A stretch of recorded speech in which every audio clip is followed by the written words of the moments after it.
ہم دیکھتے ہیں قرآن کریم کی تفسیر کے حوالے سے، تفسیر قرآن کے متعلق جامع ترمذی حدیث نمبر 2950 میں اللہ رب العزت کے پیغمبر ارشاد فرماتے ہیں، جناب رسول اللہ صلی اللہ علیہ وسلم کا فرمان ہے، من قال فی القرآن بغیر علم فلیتبوأ مقعدہ من النار۔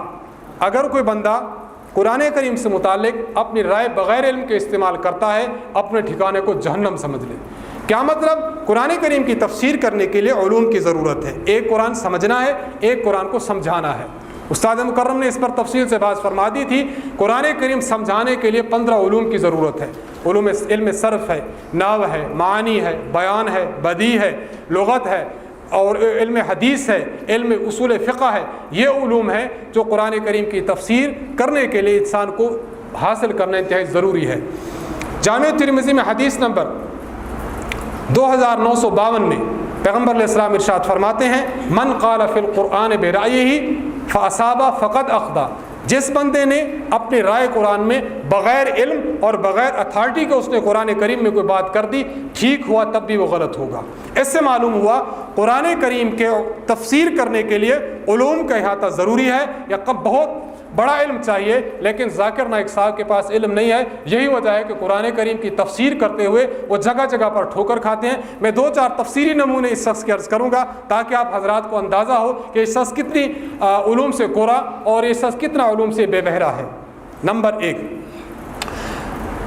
ڈاکٹر صاحب کی کتاب ہے اسلام میں خواتین کے حقوق، جدید یا فرسودہ، صفحہ نمبر 37، صفحہ نمبر 38۔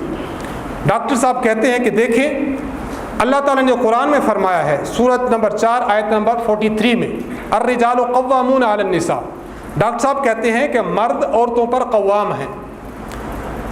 ڈاکٹر صاحب کا فرمانا یہ ہے کہ لوگ بالعموم قوام کا مطلب یہ لیتے ہیں کہ مرد کا درجہ عورت سے ایک درجہ اوپر ہے، حالانکہ حقیقت ہے کہ ایسا نہیں ہے۔ کیوں؟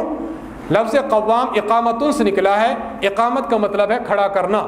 جس طرح نماز ہو رہی ہو، ایک بندہ اقامت کہہ رہا ہے، اس کا مطلب یہ ہے کہ نماز اب کھڑی ہو جائے گی، تو اس لیے اقامت کا مطلب ہے کھڑا ہونا۔ لفظ قوام اس کا تعلق بھی اسی معنی سے ہے۔ اب مطلب یہ نکلا کہ مرد گھر کی ذمہ داری اس پر ہے کہ گھر کے معاملات کو کھڑا کرتا ہے۔ کیا مطلب؟ مرد عورت پر قوام ہے کہ مرد کے ذمہ ہے کہ گھر کی نگرانی کرے، دیکھ بھال کرے، گھر میں اشیاء جو ہے وہ خرید کر دے۔ اس کا ہرگز یہ مطلب نہیں ہے کہ مرد ایک درجہ عورت سے بڑھ کر ہے۔ اس کا کیا مطلب نکلا؟ یہ دراصل مغرب کی اس سوچ کو تقویت پہنچانا ہے کہ مرد اور عورت دونوں مقام کے اعتبار سے برابر ہیں، مرد کا عورت پر کسی قسم کا فضیلت اور درجہ نہیں ہے۔ اب آپ کی خدمت میں عرض کرتا ہوں، آج کل کے وہ لوگ جو ایسی سچویشن، ایسی تفسیریں امت کے سامنے پیش کرتے ہیں، میں نے شروع میں عرض کیا تھا کہ اگر اسلام کو انتہائی ایسی صورت میں پیش کریں کہ اس سے بندہ یہ سمجھے کہ واقعی اسلام میں جو ہے وہ پابندی ہے ہی نہیں، یہ لوگ ایسے افکار پیش کرتے ہیں۔ لوگ کہتے ہیں کہ واقعی اسلام نے اس نے ہمیں سستا اور سادہ دے دیا۔ علماء ایسے ہیں جو سختی کرتے ہیں تو لوگ ان کے قریب ہو جاتے ہیں۔ علماء سے دور ہونے کی بنیادی وجہ یہی ہے۔ اب ہم خدمت میں عرض کرتے ہیں، ڈاکٹر صاحب کی اسی کتاب میں ڈاکٹر صاحب نے حوالہ دیا کہ اس کے لیے آپ تفسیر ابن کثیر دیکھ لیں۔ تفسیر ابن کثیر میں لکھا ہے کہ مرد عورت پر قوام ہے، اس کا مطلب ہے کہ مرد کی ذمہ داری عورت سے ایک بڑھ کر ایک درجہ ہے۔ اس کا یہ مطلب نہیں ہے کہ مرد کی فضیلت ایک درجہ عورت پر ہے۔ اب انہوں نے حوالہ کون سا دیا؟ بولیے نا، تفسیر ابن کثیر کا۔ لیکن ہم تفسیر ابن کثیر میں خود دیکھتے ہیں کہ ابن کثیر میں لکھا کیا ہے۔ ابن کثیر میں لکھا ہے، اے الرجل قیم علی المرأۃ اے ہوا رئیسھا وکبیرھا والحاکم علیھا۔ اب اس میں تو وہ چیز لکھی ہے جو ڈاکٹر ذاکر نائک کے خلاف جا رہی ہے۔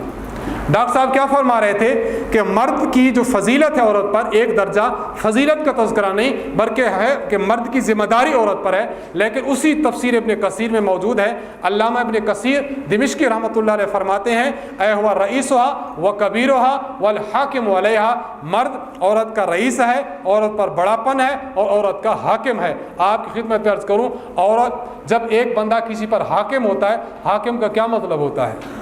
کہ اس کا درجہ محکوم سے بڑھ کر ہے۔ مزید یہ کہ حافظ ابن کثیر فرماتے ہیں وَمُعَدِّبُهَا إِذَا وَجَّتْ، عورت جب اس کو اصلاح کی ضرورت ہو کہ مرد اس کی اصلاح بھی کر سکتا ہے۔ اب آپ بتائیے، ابن کثیر تو کچھ اور فرما رہے ہیں، آپ کچھ اور کہہ رہے ہیں۔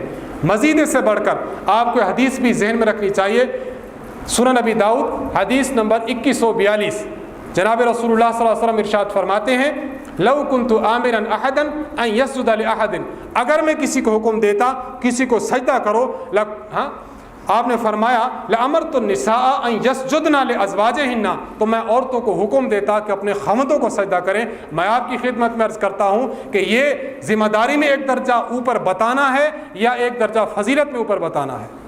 یہ تو حضور علیہ السلام صراطاً فضیلت بتا رہے ہیں، تو جب پیغمبر علیہ الصلوۃ والسلام نے فضیلت بیان فرمائی، جس تفسیر کا حوالہ آپ نے دیا وہ بھی فضیلت کے قائل ہیں، تو آپ کا یہ کہہ دینا کہ اس میں ذمہ داری کا تذکرہ ہے، فضیلت کا تذکرہ نہیں ہے، اس کا مطلب یہ ہے نہ ابن کثیر آپ کے ساتھ ہے اور نہ ابو داؤد کی حدیث آپ کے ساتھ ہے۔